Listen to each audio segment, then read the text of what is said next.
পুলিশের 5টি থানার নতুন সীমানা বিন্যাস, তাতেই শুরু বিতর্ক। কলকাতা পুলিশের 91টি থানার মধ্যে শুধুমাত্র ভবানীপুর বিধানসভা কেন্দ্রের 5 থানারই কেন পুনর্বিন্যাস, তাও আবার এসআইআর চালুর আবহে? চর্চার কেন্দ্রে ভবানীপুর, রাজনৈতিক অভিসন্ধি দেখছে বিরোধীরা।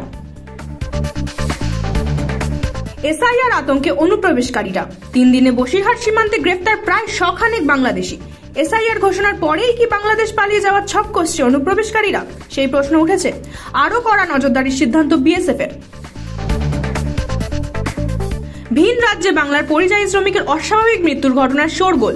তামিলনাড়ুতে কাজে গিয়ে অস্বাভাবিক মৃত্যু পূর্ব বর্ধমানের জামালপুরের এক পরিযায়ী শ্রমিক বিমল সাঁতরার। পরিবারের অভিযোগ, এসআইআর আতঙ্কে আত্মঘাতী হয়েছেন তিনি। রাজ্যে এসআইআর ঘোষণা হওয়ার পর থেকে ক্রমাগত বাড়ছে মৃতের সংখ্যা।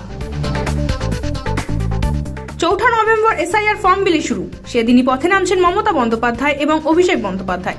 কলকাতার বুকে হতে চলেছে তৃণমূলের মহা মিছিল। মিছিল থেকে মমতা অভিষেক কি বার্তা আনেন তা নিয়ে সব মহলে কৌতূহল তুঙ্গে। বাংলায় এসআইআর প্রক্রিয়া লাগু করেছে নির্বাচন কমিশন, যা নিয়ে বাংলা জুড়ে আতঙ্ক এবং উদ্বেগের ছবি। বিশেষ করে মতুয়াগড়ে এর প্রভাব অনেক বেশি। এর মধ্যে সমাজ মাধ্যমে বিতর্কিত পোস্ট হরিণঘাটের বিজেপি বিধায়ক অসীম সরকারের।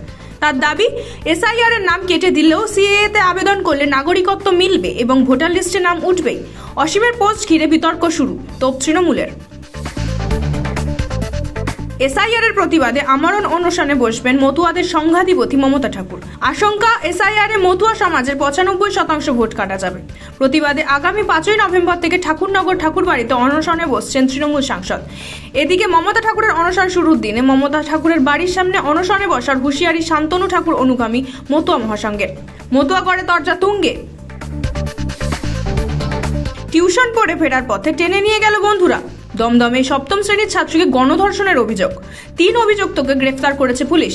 ধর্ষণ, অবৈধভাবে আটকে রাখা সহ একাধিক ধারায় মামলা রুজু। রেলপথে ফের ভোগান্তি। আগামী সপ্তাহের শুরুতেই হাওড়া ডিভিশনে ফের বাতিল একাধিক ট্রেন। 4 থেকে 25 নভেম্বরের মধ্যে 7 দিনের জন্য পাওয়ার ব্লক। রক্ষণাবেক্ষণের কাজে বিপাকে পড়তে পারেন নিত্যযাত্রীরা। খারাপ থেকে ফের খুব খারাপ। দিল্লির একিউআই পৌঁছলো 371-এ, যা আগের দিনের 218 থেকে অনেকটাই বেশি। ফলে শহরের বায়ুমান নেমে এসেছে খুব খারাপ পর্যায়ে। একদিকে ধোঁয়াশার ঘনত্ব, অন্যদিকে বায়ুর গতিবেগ একেবারে মৃদু। দূষণ ফের লাফিয়ে বাড়ছে রাজধানীতে। হোভার্ডে রেকর্ড রান চেয়েছে জয় ভারতে। তৃতীয় টি20তে অস্ট্রেলিয়াকে 5 উইকেটে হারিয়ে সিরিজে ঘুরে দাঁড়ালো সূর্যকুমার যাদবের দল। 18.3 ওভারে পেরোলো 187 এর লক্ষ্য, যা হোভার্টে এখনো পর্যন্ত সর্বোচ্চ রান চেসের রেকর্ড। নায়ক ওয়াশিংটন সুন্দর। শরৎ পেরিয়ে হেমন্ত এসে গেলেও বৃষ্টির হাত থেকে এখনো রেহাই মিলছে না বাংলার। ঘূর্ণিঝড় মান্থা বিদায় নিলেও ফের নতুন নিম্নচাপের সম্ভাবনা। আপাতত ডিসেম্বরের আগে ভালো ঠান্ডা পড়ার সম্ভাবনা নেই, জানিয়ে দিল হাওয়া অফিস।